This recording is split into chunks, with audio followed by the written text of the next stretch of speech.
This is Discworld, which travels through space on the back of 4 elephants, which themselves stand on the shell of Great Artuin, the mud crab.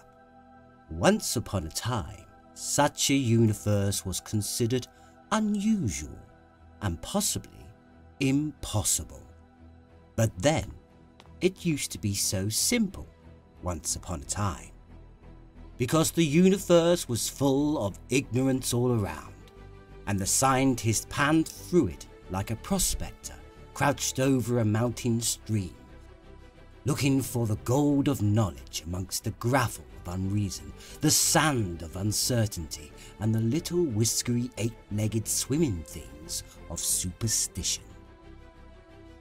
Occasionally, he would straighten up and say things like, "Hurrah! I've discovered Boyle's Law," and everyone knew where they stood. But the trouble was that ignorance became more interesting, especially big, fascinating ignorance about huge and important things like matter and creation. And people stopped patiently building their little houses of rational sticks in the chaos of the universe, and started getting interested in the chaos itself. Partly because it was a lot easier to be an expert on chaos, but mostly because it made really good patterns that you could wear on a t-shirt. And instead of getting proper science, scientists suddenly went around saying how impossible it was to know anything, and that there wasn't really anything you could call reality to know anything about, and how it was all tremendously exciting. And incidentally, did you know there was possibly all these little universes all over the place, but no one could see them because they are all curved in on themselves? And incidentally, don't you think this is a rather good t-shirt? Compared to all this, a large mud crab with a world on its back is practically mundane. At least, it doesn't pretend it doesn't exist, and no one on the Discworld ever tried to prove it didn't exist in case they turned out to be right, and found themselves suddenly floating in empty space. This is because the Discworld exists on the edge of reality.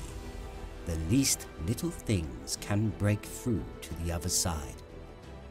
So on the Discworld, people take things seriously, like stories, because stories are important. People think that stories are shaped by people. In fact, it's the other way around. Stories exist independently of their players. If you know that, then knowledge is power. Stories, great flapping ribbons of shaped space-time, have been blowing and uncoiling around the universe since the beginning of time. They have evolved. The weakest have died and the strongest have survived, and they have grown fat on the retelling. Stories twisting and blowing through the darkness. And their very existence overlays a faint but insistent pattern on the chaos that is history. Stories etch grooves deep enough for people to follow in the same way that water follows certain paths down the mountainside. And every time fresh actors tread the path of the story, the groove runs deeper.